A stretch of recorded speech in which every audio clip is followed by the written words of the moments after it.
आउज़ुबिल्लाहिमिनश्शैतानिर्रजीम बिस्मिल्लाहिर्रहमानिर्रहीम। आज हमने पढ़ना है हमारा बेटा फार्मास्यूटिक्स 3। ये pharmacy technician category B part second के लेक्चर हैं। पेज नंबर 16 के स्टार्ट से पढ़ना आज हमने, पेज नंबर 16 बेटा। तो introduction to distribution and control of hospital medicine. तो हमने तारुफ देना है, किसके बारे में बात करना है कि हॉस्पिटल के अंदर जो अद्वियात हैं वो कैसे आपने तकसीम करनी है मरीज़ों को, और कैसे उन पर कंट्रोल करना है कि वो ज़ाया ना हो, मिसयूज़ ना हो उनका, और खुदा न खास्ता किसी एक पेशेंट की दवा किसी दूसरे को ना लग जाए, तो ये कैसे कंट्रोल करना है। तो आज हमने पढ़ना, ये बड़ी ज़बरदस्त माशाल्लाह इसका वो है टॉपिक है। इसका नॉलेज हर जो फार्मेसी टेक्नीशियन है बच्चा उसको होना चाहिए। और बहुत सारे हॉस्पिटल्स में ना फार्मासिस्ट रखना मुमकिन नहीं होता, और आप ही जो है ना एज ए फार्मासिस्ट वहाँ पे काम करते हो, तो आपको अपनी ड्यूटियों का पता होना चाहिए कि कौन कौन से काम आपने करने हैं। तो हॉस्पिटल में जो मेडिसिन है वो कैसे डिस्ट्रीब्यूट करनी है। Distribution of the hospital medicines. Distribution का मतलब होता है बेटा तकसीम करना, मरीज़ों तक कैसे कहाँ पहुँचेंगी और उनको उनकी निगरानी भी रखनी है। Traditional methods of distributing drugs in hospital are now undergoing evaluation. जो रिवायती तरीक़ाकार थे अद्वियात को तकसीम करने के हस्पतालों में, अब वो बेहतर होते जा रहे हैं। अंडर गोइंग री एवेल्युएशन यानी इनकी दोबारा उनमें बेहतरी लाई जा रही है। एंड कंसिडरेबली थॉट, और ये सोचा जा रहा है। And activity is being direct towards the development, और ऐसे काम किए जा रहे हैं कि इसमें बेहतरी आए, डेवलपमेंट आए of a new and improve drug distribution system, और एक नया और बेहतर जो है ड्रग डिस्ट्रीब्यूशन सिस्टम हमें मिले। यहाँ पे कहने का मकसद ये है कि जो पुराने रिवायती तरीके थे उनको बदला जा रहा है और नए तरीके लाए जा रहे हैं। The hospital pharmacy shall be responsible. हस्पताल की जो फार्मेसी है वो ज़िम्मेदार है फॉर रिसीविंग अद्वियात को मौसूल करने की, यानी कि जो अद्वियात जहाँ से आएंगी उनको परचेज़ करना भी बल्कि उनकी ज़िम्मेदारी। और परचेज़ हो के जब आ गई आपके पास, परचेजिंग वाले और होते हैं वैसे, तो हॉस्पिटल की फार्मेसी में जब अद्वियात बाहर पहुंच गई किसी भी गाड़ी के अंदर, तो उनको रिसीव करना हॉस्पिटल फार्मेसी का काम है। डिस्ट्रीब्यूशन उनको तकसीम करना ये भी हॉस्पिटल फार्मेसी का काम है। और हॉस्पिटल फार्मेसी में काम कौन करेगा, ये सारे हॉस्पिटल फार्मासिस्ट अपनी निगरानी में करवाएगा। अद्वियात को बेटा ऐसे अकेला नहीं छोड़ सकते बगैर निगरानी के। अद्वियात जो हैं वो बहुत इंपॉर्टेंट हैं। लाइसेंस के बगैर ना तो आप दवाइयाँ ख़रीद सकते हो, ना दवाइयाँ बना सकते हो, ना दवाइयाँ बेच सकते हो। तो ये सारे के सारे काम हॉस्पिटल फार्मासिस्ट की मौजूदगी में होंगे। तो रिसीविंग उसने करनी है, डिस्ट्रीब्यूशन तकसीम उसने करनी है, and control of all drugs, और तमाम अद्वियात को कंट्रोल भी उसने करना है। Use within the hospital, जो अस्पताल में इस्तेमाल होंगी। There are 4 system use for the drug distribution in hospital. ये मरूज़ी बन सकती है बेटा कितने सिस्टम है ड्रग डिस्ट्रीब्यूशन के अस्पताल में, तो आपने बताने 4। दे में बी क्लासीफाइड एज फॉलोज, और इनकी हम क्लासिफिकेशन करते हैं मंदरजा झेल तरीके से। पहला बेटा मेथड है इंडिविजुअल प्रेस्क्रिप्शन ऑर्डर सिस्टम। हर शख्स का, इंडिविजुअल कहते हैं फ़र्द वाहिद, तो जितने मरीज़ हैं उनका अलग अलग ऑर्डर सिस्टम हो। पहला तरीका ये है। यह complete floor stock system. Floor कहते हैं बेटा पूरा एक वार्ड जैसे होता है। किसी आप बड़े हॉस्पिटल में गए हों निश्तर वगैरह में, तो वहाँ एक वार्ड होता है। जैसे वार्ड 14 है न्यूरोलॉजी का, दिमाग के मरीज़ होते हैं वहाँ पे सारे दिमागी चोट के, तो उनकी पूरे फ्लोर की एक ही बार मेडिसिन ले आएगी नर्स, और ला के अपने नर्सिंग स्टेशन पे रख लेगी। अंदर एक नर्सिंग स्टेशन बना होता है, तो वो क्या कहलाएगा बेटा कंप्लीट फ्लोर स्टॉक सिस्टम। फिर आ जाएगा तीसरा कम्बिनेशन ऑफ 1 और 2, यानी ऊपर वाले जो दोनों हैं उन दोनों का मिलाप, ये भी तीसरा सिस्टम हो सकता है। द यूनिट डोज मेथड, और एक यूनिट डोज मेथड भी हो सकता है। यूनिट डोज कहते हैं बेटा एक जैसे सुबह दोपहर शाम किसी ने कोई टैबलेट लेनी है, तो यूनिट डोज का मतलब होगा सुबह उसको की अलग डोज आएगी, दोपहर में उसकी अलग डोज आएगी, और शाम में उसकी अलग डोज आएगी। ये प्राइवेट हॉस्पिटल्स वगैरह में इस तरह की बहुत ज़्यादा केयर की जाती है मरीज़ों की, और पेशेंट बहुत मुतासर होते हैं कि यार मेरी सुबह की दवाई अलग से दे के जाती है नर्स, मुझे दोपहर की अलग से दे के जाती है, शाम की अलग से मेरी आती है, बड़ी निगरानी में मेरा इलाज हो रहा है। तो ये 4 सिस्टम है बेटा। तो मरूज़ी भी बन सकती है कितने सिस्टम है, 4, और हो सकता है ये भी कहें कि कितने सिस्टम है ड्रग डिस्ट्रीब्यूशन के, 4 हैं, और इनके नाम लिखें।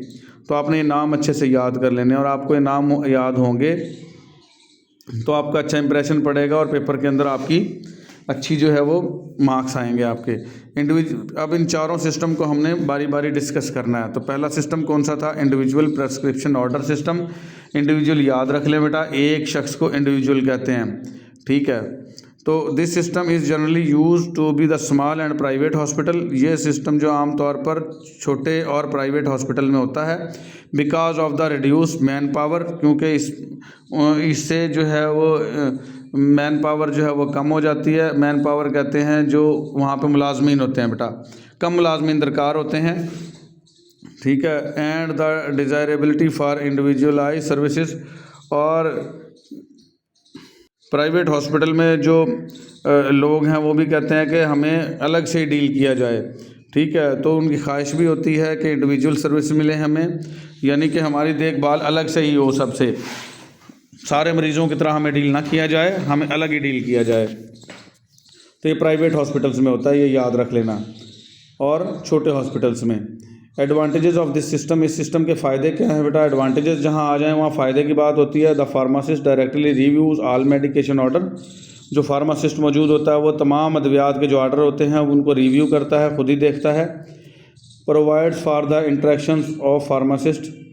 और ये जो तरीक़ाकार है ये फार्मासिस्ट के दरमियान में, डॉक्टर के दरमियान में, नर्स और पेशेंट और मरीज़ के दरमियान में इंटरेक्शन पैदा करता है, यानी सबके साथ राब्ता में होता है फार्मासिस्ट, डॉक्टर के साथ भी, नर्स के साथ भी और मरीज़ के साथ भी डायरेक्टली, क्योंकि वो डायरेक्टली उसकी जो प्रेस्क्रिप्शन है डॉक्टर ने लिख के दिया है, फार्मासिस्ट उसको अपनी निगरानी में उसकी दवाई भेजता है इंडिविजुअल ऑर्डर में। Provide closer control of inventory. और जो उसकी इन्वेंट्री है यानी उसने जो रिकॉर्ड रखना है उसका क्लोजर कॉन्टैक्ट होता है। अद्वियात ज़ाया भी नहीं होती, अद्वियात मिसयूज़ भी नहीं होती।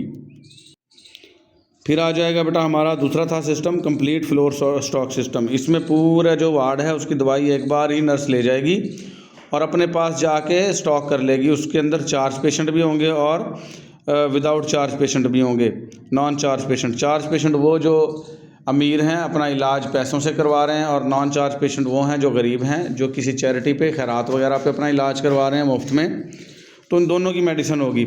अंडर दिस सिस्टम, इस सिस्टम के तहत द नर्सिंग स्टेशन फार्मेसी, जो नर्सिंग स्टेशन पे के ऊपर एक फार्मेसी अलग से बनी होती है, कैरीज बोथ, वो लेके आएगी दोनों की, charge and non charge patient, यानी जो मरीज़ पैसों वाले होंगे या मुफ्त वाले होंगे उन दोनों की मेडिकेशंस, अद्वियात लेके आएगी। This system is use most often in governmental and other hospitals in which charges are not made. ये सिस्टम जो है गवर्नमेंट के अस्पतालों में होता है या ऐसे दूसरे अस्पतालों में होते हैं जहाँ पर लोगों से पैसे नहीं लिए जाते, टू द पेशेंट्स, मरीज़ों से, or when the all inclusive rate is use for charging, या फिर चार्जिंग की जाती है यानी पैसे लिए भी जाते हैं तो उसमें सिर्फ़ और सिर्फ इंक्लूसिव रेट होते हैं। इंक्लूसिव रेट कहते हैं बेटा सिर्फ़ और सिर्फ जो लागत आती है, यानी मुनाफा नहीं लिया जाता, पैसे नहीं कमाए जाते, जो अद्वियात की लागत है सिर्फ वही मरीज़ से ली जाती है। कुछ हॉस्पिटल होते हैं जो चैरिटेबल ट्रस्ट होते हैं, उनमें ना कुछ खैराती जो इदारे हैं वो उसमें पार्टिसिपेट करते हैं और कुछ ही चार्जेस मरीज़ से लिए जाते हैं, बाकी चार्जेस जो है वो उनकी खैरात से आ रहे होते हैं। ये कुछ इंडस्ट्रियाँ होती हैं, बड़ी बड़ी कारखाने, इंडस्ट्रियाँ, वो अपना टैक्स नहीं देते, वो कहते हैं जी हम हॉस्पिटल चला देंगे, हम कोई डिस्पेंसरी चला देंगे, हम लोगों को खाना खिला देंगे, तो वो इस तरीके से टैक्स बचा लेते हैं और वो पैसा जो है ऐसे हॉस्पिटल्स में लगता है जहाँ पे मरीज़ों का इलाज होता है। और बहुत सारे ऐसे हॉस्पिटल जो मैं नाम नहीं लूँगा उनका, वो बहुत थोड़े से रेट पे, लो रेट पे काम करते हैं और मरीज़ों से सिर्फ़ और सिर्फ अखराजात, बल्कि उनसे भी कुछ कम जो है चार्जेस लिए जाते हैं, या फ्री होता है इलाज या थोड़े से बस चार्जेस लिए जाते हैं। तो इस सारी की सारी जो है वो फ्लोर की जो मेडिसिन वो चार्ज नर्स ले आएगी और अपने नर्सिंग स्टेशन पर रख लेगी ला के। फॉर दिस सिस्टम, इस सिस्टम से the two ways are currently in use, दो तरीके इसमें इस्तेमाल होते हैं। One is under supervision of nurse, एक तो निगरानी होगी नर्स की at nursing station, nursing station पे, क्योंकि वो अपनी सारी दवाइयाँ उठा के नर्सिंग स्टेशन पे ले आई है। And under supervision of pharmacist in hospital pharmacy, और क्योंकि वो लेके हॉस्पिटल की फार्मेसी से आई है तो वहाँ पे निगरानी किसने की थी? फार्मासिस्ट ने की थी। तो दो लोगों की निगरानी में हो गई अब मेडिसिन, ठीक है, ज़ाया भी नहीं होगी और उसका रिकॉर्ड दोनों के पास होगा, नर्स के पास भी और हॉस्पिटल फार्मासिस्ट के पास भी, कि नर्स फलां ऑर्डर मेरे पास लेके आई थी और इतनी मैंने दवाइयाँ उसको दी हैं। Combination of individual prescription order system and complete floor stock system. ये जो ऊपर वाली हमने दोनों पढ़ी हैं, इन दोनों का मिलाप बेटा, कम्बिनेशन ऑफ 1 and 2 कहेंगे इसको। This system utilises simultaneously and individual drug order system. ये ड्रग सिस्टम हमें दोनों मतवातर एक ही वक्त में दोनों सिस्टम देता है। उसमें इंडिविजुअल ड्रग ऑर्डर सिस्टम भी है as primary means of dispensing along with limited floor stock system, और इसके साथ साथ हमें लिमिटेड फ्लोर स्टॉक सिस्टम भी देता है और इंडिविजुअल ऑर्डर भी देता है। This combination system is probably the most commonly use in hospital today. ये सिस्टम आजकल के अस्पतालों में इस्तेमाल हो रहा है and is modified to include the use of unit dose modification, और इसमें हमने तरमीम कर दी है और इसमें शामिल कर दिया है जो है unit dose medication system. Unit dose medication system क्या है कि हर मरीज़ की जो है वो दवाई अलग अलग भी उसको दी जाए और पूरा फ्लोर स्टॉक सिस्टम भी लाया जाए। जैसे नर्स जो है वो सारी दवाइयाँ तो अपने पास ले आई है, ला के उसने रख ली हैं, ये तो हो गया कंप्लीट फ्लोर स्टॉक सिस्टम। और अब हर शख्स को अब उसके मुताबिक ही अद्वियात ले जाई जाएगी, जिसको ड्रिप लगनी है ड्रिप लगा देगी, जिसको इंजेक्शन लगना है इंजेक्शन लगा देगी, जिसको टैबलेट देनी है टैबलेट खिला देगी। तो वो क्या हो जाएगा, यूनिट डोज मेडिकेशन। तो ये यूनिट डोज मेथड भी है जिसके अंदर हर शख्स की दवाई जो है सुबह की अलग, दोपहर की अलग, शाम की अलग दवाइयाँ आएंगी, तो यूनिट डोज मेथड है। ये वाला मेथड जो इस्तेमाल किया जाता है बेटा प्राइवेट हॉस्पिटल्स वगैरह में, जहाँ पे जो कुछ लोग वहम करते हैं कि हमें तो भाई ठीक से तवज्जो चाहिए, पैसे चाहे जितने भी लग जाएं, तो ये यूनिट डोज मेथड होगा। The unit dose medications are those medication, unit dose medication वो अद्वियात होती हैं विच आर ऑर्डर, जो ऑर्डर की जाती हैं, पैकिंग की जाती है, हैंडल उठा के लाई जाती हैं, एडमिनिस्ट्रेड दी जाती हैं and charge in multiples of single dose units, और इनको चार्ज किया जाता है सिंगल डोज यूनिट के तहत, containing the pre determined amount of drugs, और उनमें पहले से जो अद्वियात हैं वो प्री डिटरमाइंड होती हैं, यानी कि जितनी उसको देनी है उतनी ही अद्वियात उसमें शामिल होती हैं। और सप्लाई होती है इसमें सफिशेंट फॉर 1 रेगुलर डोज, एक रेगुलर डोज की एप्लीकेशन आर यूज़, जिसको हम अप्लाई करते हैं या इस्तेमाल करते हैं। जैसे एक मिसाल के तौर पे अगर किसी मरीज़ ने सुबह एक टैबलेट खानी है तो एक छोटी सी डब्बी में नर्स उसकी सिर्फ एक टैबलेट लेके आएगी और उसको अपनी निगरानी में खिला के और जाएगी, तो वो क्या कहलाएगा, यूनिट डोज मेथड। दोपहर में अगर उसने एक गोली और एक कैप्सूल है तो वो 2 गोलियाँ यानी एक कैप्सूल और गोली एक छोटी सी डब्बी प्लास्टिक की डब्बी में लाएगी बंद करके, और उसके ऊपर ढक्कन भी होगा। बड़े प्यारे से अंदाज़ में, बड़े मुतासरकुन अंदाज़ में वो लाएगी और बड़ी प्यारी प्यारी बातें करके उसको अपनी निगरानी में वो टैबलेट और कैप्सूल खिला के और चली जाएगी। तो ये क्या होता है, यूनिट डोज मेथड। रात की जो मेडिसिन होगी सेम इसी तरीके से वो ख़ुद से आके अपनी निगरानी में खिला के जाएगी, तो वो यूनिट डोज मेथड है। एडवांटेजेस क्या हैं यूनिट डोज मेथड के, patient receive improved pharmaceutical services 24 hours a, मरीज़ जो है 24 घंटे बहुत इम्प्रूव्ड अद्वियाती खिदमत लेता है। All dosages of medication required at the nursing stations are prepared by the pharmacy, जो भी अद्वियात नर्सिंग स्टेशन पे आएंगी पहले वो फार्मेसी वाले उसको बना के देंगे। Thus allowing the nurse more time to direct patient care, तो इससे नर्स का टाइम बचेगा, नर्स को कोई दवाइयाँ खुद से नहीं बनानी पड़ेंगी क्योंकि यूनिट डोज पीछे से ही बन के आई है, फार्मेसी वालों ने बना के भेजी कि ये फ़लाँ पेशेंट की सुबह की है, ये फ़लाँ पेशेंट की दोपहर की है, फ़लाँ पेशेंट की रात की है। तो बस नर्स ने उठाना है, उसको पढ़ना है कि ये फ़लाँ बेड के पेशेंट की है और दोपहर की है, तो वो सिर्फ उठाएगी और मरीज़ को जाके अपनी निगरानी में खिला के आ जाएगी। तो इसलिए नर्स का टाइम भी बचेगा और वो मरीज़ के साथ मीठी मीठी बातें कर सकेगी, ज़्यादा उसको टाइम मिलेगा। Allow the pharmacist to check a copy of physician's original order, ये फार्मासिस्ट को इस काबिल बनाता है कि वो जो फिजिशन जो डॉक्टर है उसकी ओरिजिनल कॉपी को चेक कर सके।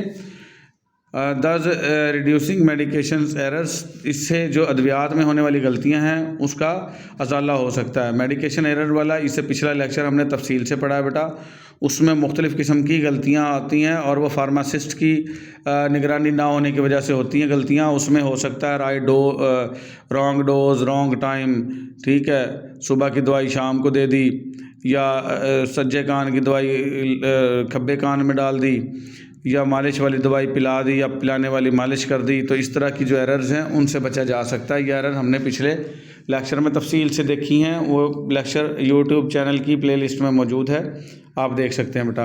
और एलिमिनेशन डुप्लीकेशन ऑफ ऑर्डर्स, और इससे जो डबल ऑर्डर आ जाते हैं उसका भी खात्मा होगा। एलिमिनेशन मीन खात्मा होना।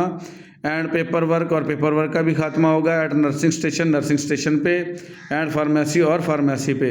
पेपर वर्क होता है बेटा लाजमी नर्स ने जो जो मेडिसिन देनी है तो वो बड़े बड़े रजिस्टर होते हैं, उनके ऊपर आके उसने नोट डाउन करनी होती थी कि फ़लाँ मरीज़ को फ़लाँ दवाई दी, फ़लाँ मरीज़ को फ़लाँ दवाई दी। तो इस तरीके से इससे पेपर वर्क बचेगा, टाइम बचेगा उनका काफ़ी सारा। फार्मेसी के ऊपर उनका रिकॉर्ड आजकल कंप्यूटर में ही चढ़ा लिया जाता है, ना तो फार्मेसी वाले पेपर वर्क करते हैं और ना ही नर्स को आके पेपर वर्क करना पड़ता है। जो मरीज़ की मेडिसिन आती हैं डायरेक्ट उसको दे दी जाती हैं बस। आगे आ जाएगा बेटा कंट्रोल ऑफ हॉस्पिटल मेडिसिन, ये इसी का पार्ट है।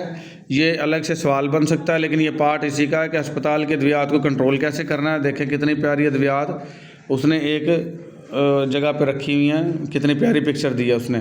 तो ये हम इसके साथ ही पढ़ सकते हैं, लेकिन बेटा 5 नंबर का ये अलग से पूछ सकता है, ये इंपॉर्टेंट है कि कंट्रोल कैसे करना आपने हॉस्पिटल के जो मेडिसिन है। Drug control is among the pharmacist most important responsibility, ये काम भी है बेटा ड्रग फार्मासिस्ट का, कि अद्वियात को कंट्रोल करना फार्मासिस्ट की बहुत अहम ड्यूटी है, बहुत अहम जिम्मेदारी है, रिस्पॉन्सिबिलिटी जिम्मेदारी होती है। देयरफॉर यही वजह है adequate methods to ensure that these responsibilities are met, के बहुत अहम तरीक़ाकार अख्तियार करने पड़ते हैं ये यकीन दहानी करने के लिए कि ये जो ज़िम्मेदारी है ये पूरी हो रही है। Must be developed and implemented, और ये डिवेल्प हो रही है और इस पर अमल दरामद हो रहा है कि अद्वियात को कंट्रोल किया जा रहा है या नहीं किया जा रहा है। तो ये बहुत अहम जिम्मेदारी है किसकी? हॉस्पिटल फार्मासिस्ट की। जो हॉस्पिटल में काम करेगा फार्मासिस्ट हॉस्पिटल फार्मासिस्ट कहलाता है, ये भी मरूजी बन सकती है। और जो क्लिनिक पे काम करता है बेटा वो क्लिनिकल फार्मासिस्ट कहलाता है। हॉस्पिटल वो जगह जहाँ पे मरीज़ों को दाखिल करने की सहूलत मौजूद हो उसको हॉस्पिटल कहते हैं, और ऐसी जगह जहाँ मरीज़ आए अपनी दवाई लेके चला जाए तो वो क्या कहलाती है? क्लिनिक। तो अलग अलग ये 2 इदारे होते हैं बेटा, हॉस्पिटल और क्लिनिक 2 अलग अलग चीज़ें हैं। क्लिनिक के ऊपर मरीज़ को एडमिट करने की सहूलत नहीं होती, और अलग अलग इदारे हैं तो ज़ाहिरी बात है फार्मासिस्ट भी अलग अलग होंगे। तो हॉस्पिटल में जो फार्मासिस्ट काम करेगा वो हॉस्पिटल फार्मासिस्ट, और जो क्लिनिक पे काम करेगा वो क्लिनिकल फार्मासिस्ट कहलाता है। तो हॉस्पिटल फार्मासिस्ट की जिम्मेदारी है कि वह अद्वियात को कंट्रोल करे। Hospital pharmacy policies and procedure, अस्पताल की जो पॉलिसी है और प्रोसीजर क्या होगा। Drug control being with the setting of policy, अद्वियात को कंट्रोल किया जाएगा सेटिंग के साथ और पॉलिसी के तहत।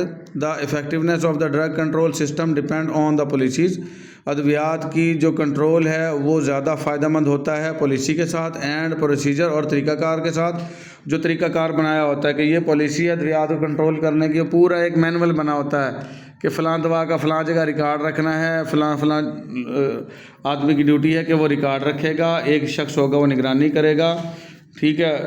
तो सारी की सारी ये पॉलिसीज़ बनी होती हैं, तो उसके तहत ही होता है बेटा, ठीक है। Detailed guidelines are for implementing policy, detail guidelines होती हैं इस पॉलिसी को अमल दरामद करवाने की।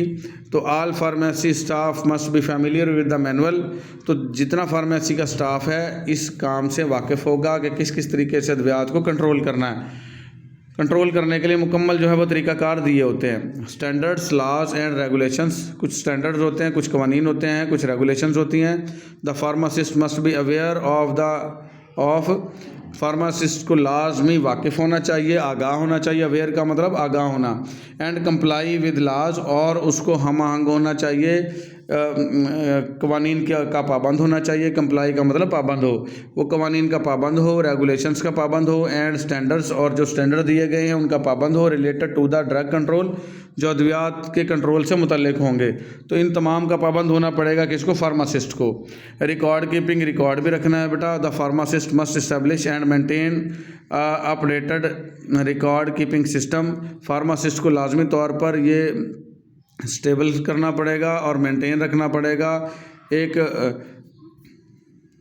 बेहतर रिकॉर्ड कीपिंग सिस्टम, जिसमें रिकॉर्ड जो है जब भी उसका कोई मांगे तो हाँ भाई कौन सी दवा कहाँ इस्तेमाल हुई, किस पेशेंट के लिए यूज़ हुई है, तो उसके पास रिकॉर्ड मेंटेन हो और एडिकेट हो। एडिकेट कहते हैं मुनासिब या मौजूम, एडिकेट कहते हैं बेटा मुनासिब रिकॉर्ड होना चाहिए। ये ना हो कि उसके अंदर आएँ बाएँ छाएँ या अपने पास से कुछ ना कुछ ऐड किया गया हो, ठीक से रिकॉर्ड ना हो।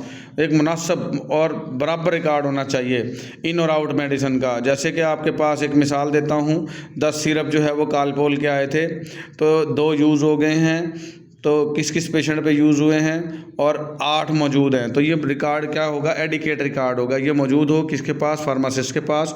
Various record must be retained, और मुख्तलिफ़ किस्म के रिकॉर्ड रखने उसने बाय द फार्मेसी में, because of the governmental regulation, क्योंकि कुछ गवर्नमेंट की रेगुलेशंस भी होती हैं। Some are available for the legal protection, और कुछ रिकॉर्ड आपको लीगल प्रोटेक्शन भी देंगे। जैसा कि कोई शख्स आ जाता है कि हमारा मरीज़ तो आपकी दवा से उसकी डेथ हुई है खुदा न खास्ता, तो अगर आपके पास रिकॉर्ड होगा तो आप कहेंगे देखें जी हमने तो फ़लाँ मेडिसिन दी थी, अगर इससे आपके मरीज़ की डेथ हुई है तो हम हाज़िर हैं। अगर खुदा न खास्ता उसकी आ गई है तो हम क्या कर सकते हैं। तो लीगल प्रोटेक्शन आपको मिल गई, रिकॉर्ड था आपके पास, देखें जी हमने इसको कोई ऐसी दवा नहीं दी जिससे इसकी मौत हो सकती है, तो आपको जो कानूनी चारा जो इसे भी बचा लेगा ये, तो इसलिए रिकॉर्ड ज़रूरी है। एंड फॉर साउंड मैनेजमेंट, और जो अच्छी मैनेजमेंट है उसके लिए भी ज़रूरी है।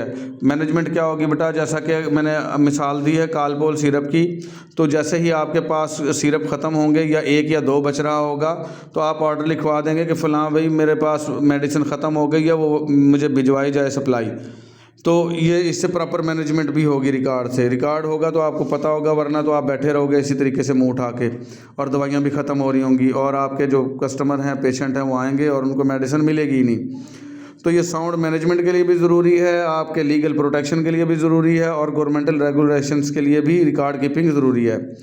ठीक है। इवैल्यूएशन ऑफ प्रोडक्टिविटी, जो आपकी प्रोडक्टिविटी है उसमें भी बेहतरी आएगी, इससे वर्कलोड में भी बेहतरी आएगी, एक्सपेंस जो आपके खर्चात होंगे उसमें भी बेहतरी आएगी। एंड असेसमेंट, और आप जो असेसमेंट करते हो, अंदाज़ा लगाते हो। असेसमेंट क्या होती है, अंदाज़ा लगाना। और डिपार्टमेंटल ग्रोथ, आपके डिपार्टमेंटल के कैसे नशोनुमा कर रहा है, एंड प्रोग्रेस, और कैसे तरक्की कर रहा है। तो इस सारे रिकॉर्ड से आपके इन तमाम कामों में आसानी हो जाएगी। ऑफ द फार्मेसी डिपार्टमेंट की record must be retained for at least the length of the time prescribe by the law, और आपने रिकॉर्ड इतने अरसे तक रखना है जितना कानून में लिखा हुआ है।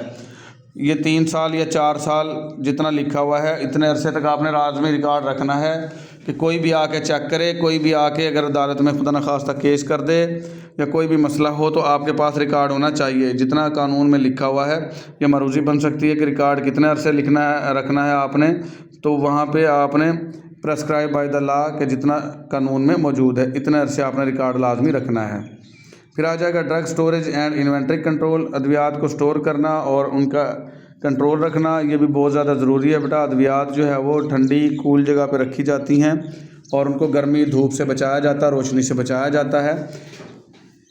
तो स्टोरेज भी एक प्रॉपर तरीक़ाकार है बेटा। Storage is an important aspect of total drug control system. Storage जो है वो एक अहम तरीक़ाकार है टोटल ड्रग कंट्रोल सिस्टम का। प्रॉपर इन्वायरमेंटल कंट्रोल, प्रॉपर जो माहौल है उसमें कंट्रोल होना चाहिए। एग्जांपल क्या है बेटा, प्रॉपर टेम्परेचर, अद्वियात के लिए टेम्परेचर मेंटेन रखना है, ना कम ना ज़्यादा। अक्सर औक़ात अद्वियात पे लिखा होता है स्टोर बिलो 30 डिग्री सेंटीग्रेड, तो उनको तकरीबन 30 डिग्री सेंटीग्रेड से नीचे दर्जा हरारत पर स्टोर करना है। लाइट से बचाना, ह्यूमिडिटी नमी से बचाना, कंडीशंस ऑफ सैनिटेशन, सफाई की सूरत हाल देखनी है, सैनिटेशन कहते हैं गंदगी की सूरत हाल। एंड वेंटिलेशन, और प्रॉपर हवा का निज़ाम मौजूद होना चाहिए अद्वियात के लिए। मस्ट बी मेंटेन, ये लाजमी आपने मेंटेन रखना है। Whenever drugs or supplies are stored in the institution, जब आपने अद्वियात सप्लाई करनी है या स्टोर करनी है किसी भी इदारे में, किसी भी जगह पे। सेफ्टी आल्सो भी इम्पोर्टेंट फैक्टर, और सेफ्टी को भी मद्देनज़र रखना है जो अहम है।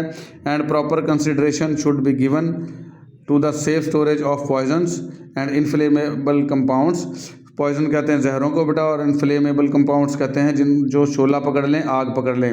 तो ऐसी जो अद्वियात हैं जो जहरीली हैं या आग पकड़ लेंगी, उनके लिए जो है वो सेफ्टी और बहुत अहम फैक्टर है, और उनको प्रॉपर आपने कंसीडर करना है, और उनको सेफ़ स्टोरेज जो है वो देनी है। शुड बी गिवन, लाजमी आपको चाहिए कि सेफ़ स्टोरेज दें उसको, आप किसको, पॉइजन्स को और फ्लेमेबल कंपाउंड्स को जो फ़ौरन आग पकड़ लेते हैं। ये ना हो थोड़ी सी बेहतियाती से पूरा आप स्टोर ही जला के रख दो या हॉस्पिटल में ही आग लगा दो। तो ये बेटा था हमारा हॉस्पिटल का क्या था कंट्रोल सिस्टम, अद्वियात को कंट्रोल कैसे करना है और अद्वियात डिस्ट्रीब्यूट कैसे करनी है। तो उम्मीद है आपको समझ में आया होगा। बेटा समझ में आ जाए तो मेरे चैनल का मशवरा दिया करें अपने साथियों को, दोस्तों को, ताकि वो घर बैठ के अच्छे वाली तैयारी कर सकें। अगला जो लेक्चर होगा हमारा an introduction to health accessories and surgical supplies, वो हम पढ़ेंगे अगले लेक्चर में। अल्लाह हाफिज़।